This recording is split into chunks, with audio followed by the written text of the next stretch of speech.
In the high desert of eastern Oregon, sealed inside a shallow rock shelter that most people driving past would never even notice, archaeologists dug down through layer after layer of ancient sediment and found something that shouldn't have been there, not according to the textbooks, not according to nearly a century of accepted scientific consensus about when the first humans set foot in North America.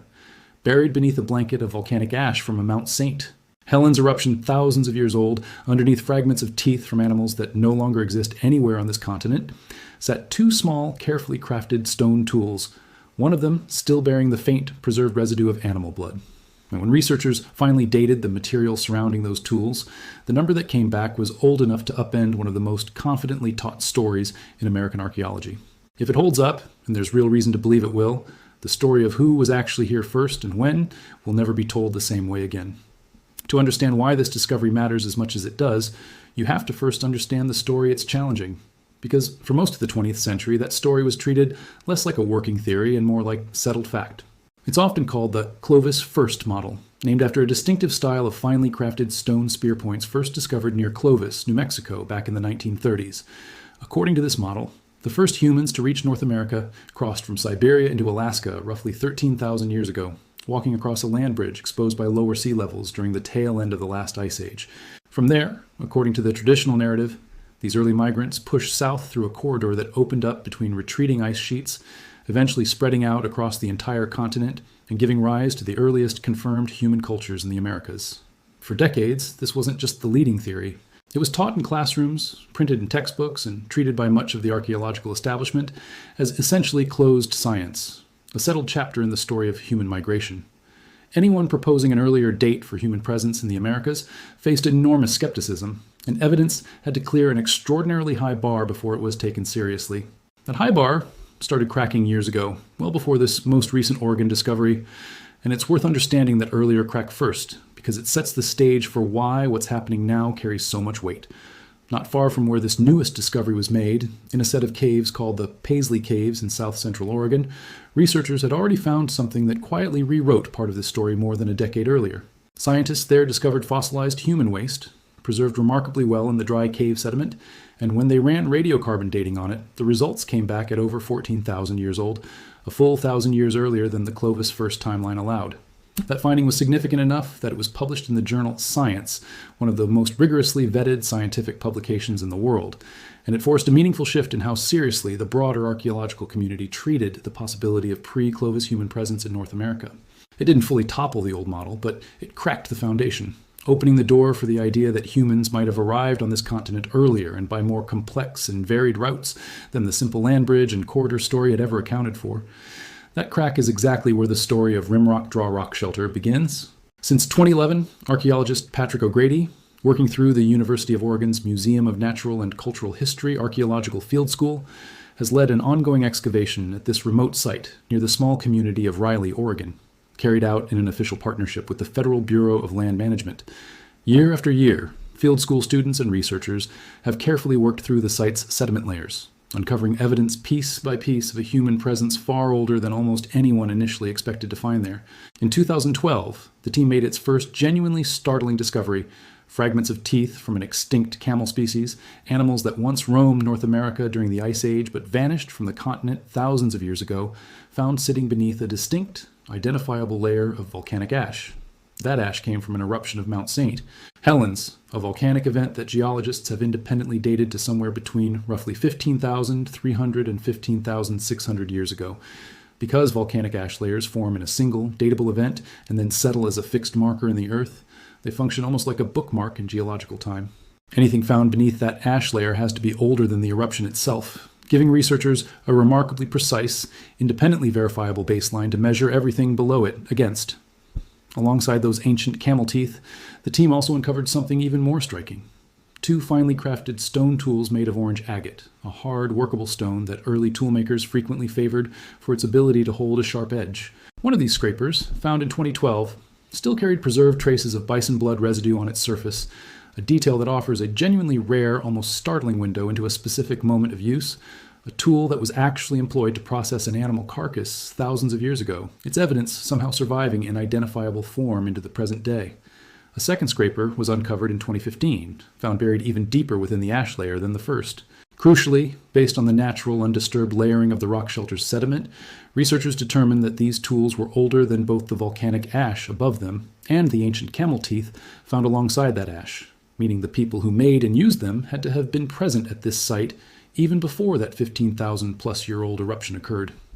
To pin down exactly how old this evidence actually is, the research team turned to radiocarbon dating, a well-established scientific method capable of accurately measuring the age of organic material going back roughly 60,000 years, using the predictable, known rate at which a specific radioactive form of carbon decays over time within once living tissue. Specialists Thomas Stafford of Stafford Research and John Southan of the University of California, Irvine, both considered leading experts in this specific dating technique, conducted radiocarbon analysis on tooth enamel recovered from the site. Enamel is particularly valuable for this kind of dating because its dense mineral structure resists contamination better than many other organic materials, making the resulting dates considerably more reliable. Their analysis, conducted initially in 2018 and refined through additional testing since, produced a result that genuinely startled the research team. A date of approximately 18,250 years before present.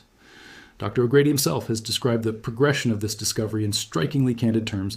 saying that identifying the 15,000-year-old volcanic ash layer was already a shock, and that the subsequent 18,000-year dates on the tooth enamel, sitting alongside actual stone tools, were even more startling still. It's worth pausing to translate that number into something more tangible, because 18,250 years is genuinely difficult to hold in your head using ordinary reference points.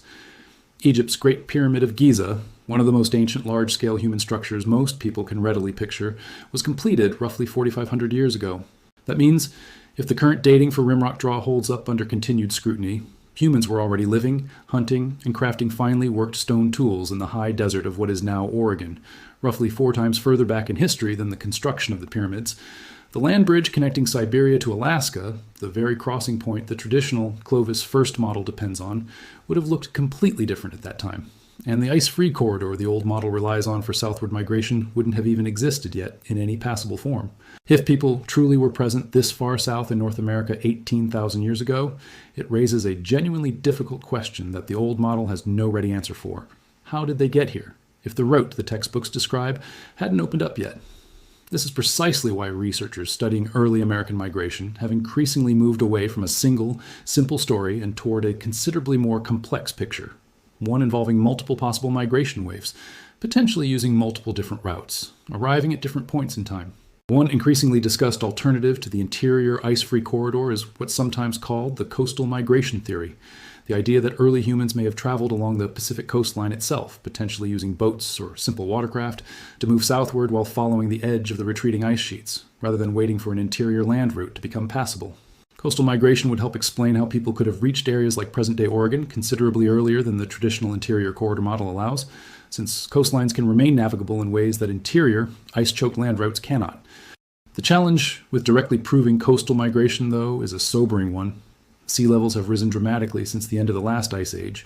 meaning any coastal campsites, tools, or settlements early humans might have left behind along the ancient Pacific shoreline are now very likely sitting underwater, submerged beneath the ocean and effectively inaccessible to conventional archaeological excavation. This creates a genuinely frustrating asymmetry in the evidence. Interior sites like Rimrock Draw, situated well above any historical shoreline, remain excavatable using standard techniques. Coastal sites that might otherwise provide the missing evidence connecting these interior discoveries to a specific migration route may simply be lost beneath the waves, a gap in the physical record that may never be fully closed no matter how thoroughly researchers continue searching inland. It's important, in the interest of giving this story its full, honest context,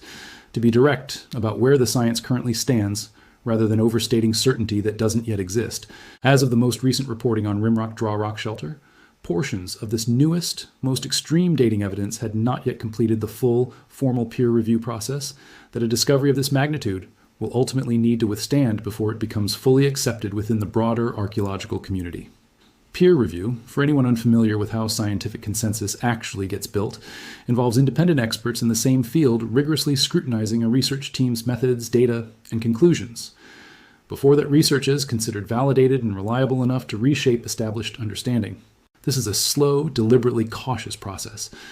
and it exists precisely because extraordinary claims, And few claims in archaeology are more extraordinary than pushing back the accepted timeline of human presence in an entire hemisphere by thousands of years, require an extraordinarily high standard of evidence before the wider scientific community will accept them as settled fact. This doesn't mean the Rimrock Draw findings are unreliable or should be dismissed. The dating work has been conducted by genuinely respected specialists using an established, well-understood scientific method, and it builds directly on top of the already peer-reviewed, published pre-Clovis evidence from the nearby Paisley Caves. But it does mean that, as of right now, this remains a still developing scientific story rather than a fully closed case, and that distinction matters if you want to understand this discovery honestly, rather than through the lens of pure sensationalism. What makes Rimrock Draw particularly compelling, though, even accounting for that necessary scientific caution, is how many independent lines of evidence are converging at the exact same site, each one reinforcing the others rather than standing alone. You have an independently geologically dated volcanic ash layer providing a hard, verifiable ceiling on how old anything beneath it must be. You have radiocarbon dating conducted by outside specialists on preserved tooth enamel, a material specifically chosen because it resists the kind of contamination that has undermined less careful archaeological dating efforts elsewhere.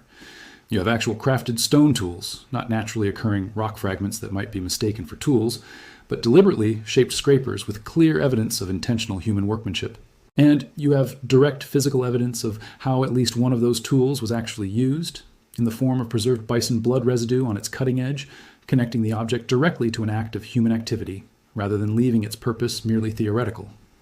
It's the accumulation and alignment of all of these distinct evidentiary threads at a single, carefully excavated site, rather than any one piece of evidence in isolation, that has convinced many researchers this discovery deserves serious, sustained attention rather than dismissal as an isolated anomaly. There's also a broader pattern emerging across North American archaeology, more generally, that helps contextualize why a discovery like this one keeps happening, and why researchers increasingly expect more findings like it in the years ahead. Elsewhere on the continent, other sites have already begun independently supporting the case for a much older human presence in the Americas than the Clovis first model ever allowed. In New Mexico, researchers examining ancient, dried lakebed sediment discovered fossilized human footprints preserved in the gypsum, evidence that, alongside its own independent dating, has added further weight to the broader case that people were present in North America considerably earlier than traditionally believed. Cooper's Ferry, a site in western Idaho, has similarly been identified by researchers as one of the oldest currently known archaeological sites in western North America, adding yet another data point to a steadily accumulating body of evidence spread across multiple states and multiple independent research teams, all pointing in the same general direction. When isolated, individual sites suggest an older timeline, skepticism is warranted and appropriate. When multiple independent sites, examined by different research teams using different dating methods across different states, all begin telling a broadly consistent story, the cumulative weight of that evidence becomes considerably harder to dismiss as coincidence, contamination, or isolated error. What's perhaps most striking about a discovery like Rimrock Draw is not simply that it changes a date on a timeline, but that it forces open an entirely new set of questions that the old, simpler story never had any need to grapple with. If people really were living in the high desert of Oregon 18,000 years ago, using finely crafted stone tools to process the blood and meat of bison, who exactly were they? What language, if any linguists could ever hope to reconstruct even fragments of it, might they have spoken? What did they call this particular stretch of desert, these particular caves and rock shelters, the animals they hunted, the mountains visible on the horizon? Did they arrive by a coastal route, now lost beneath rising seas, by an interior path researchers haven't yet identified, or through some combination of multiple migrations spread across a much longer span of time than anyone previously considered? How many distinct waves of early human migration into the Americas might have occurred and left little to no surviving trace, simply because the specific sites where they lived happened to sit beneath modern highways, agricultural fields, or ocean water that no archaeologist has yet had the opportunity or the ability to properly excavate? These aren't questions with tidy, satisfying answers right now, and that's precisely the point.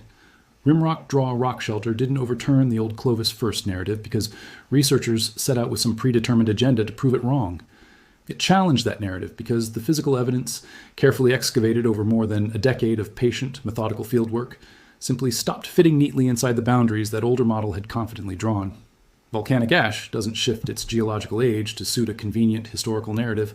Radiocarbon decay doesn't slow down or speed up based on which theory happens to be more comfortable or more widely taught in introductory textbooks. When physical evidence and an established theoretical framework genuinely stop lining up, something eventually has to give, And in this particular case, what's giving way is nearly a century of confident certainty about exactly when the first humans set foot on this continent. For now, the work at Rimrock Draw continues. Researchers are actively studying additional camel and bison tooth fragments recovered from the site, along with preserved plant remains recovered from what appear to be ancient cooking fires, each new piece of evidence offering the potential to further refine, confirm, or complicate the current timeline. 5 artifacts recovered from the site have been carefully preserved and entrusted for casting and molding, ensuring that even as the original specimens undergo further scientific study, detailed replicas remain available for education and continued research use. The formal peer-reviewed publication process for the site's most significant and most recent findings continues to move forward, and that process, however slow and demanding it may feel to outside observers eager for a definitive final answer, exists specifically to ensure that a claim this consequential, one capable of genuinely reshaping how an entire hemisphere's human history gets taught and understood, ultimately rests on evidence solid enough to withstand the most rigorous scrutiny the scientific community can bring to bear. What can already be said with real confidence, based on the evidence excavated so far, is this. Something happened in that quiet Oregon rock shelter a very long time ago, considerably longer ago than most people, and until recently, most professional archaeologists would have confidently believed possible. A person, or more likely a whole community of people whose names and language have been lost entirely to time, sat in that same sheltered spot, carefully shaping a piece of orange agate into a precise and useful tool, using it to process the carcass of a bison they had successfully hunted, in a high desert landscape that would have looked simultaneously familiar and profoundly different from the Oregon we know today. Whether the current dating evidence holds up to its very last decimal point through the ongoing peer review process almost matters less than the fundamental shift in perspective this discovery has already forced into motion. The story of the first Americans was never as simple, as linear, or as fully settled as generations of confident textbooks made it appear. Rimrock Draw rock shelter is quiet, physical proof of exactly that, sitting patiently in the Oregon high desert, waiting for science to catch up fully to what the sediment itself has been saying all along,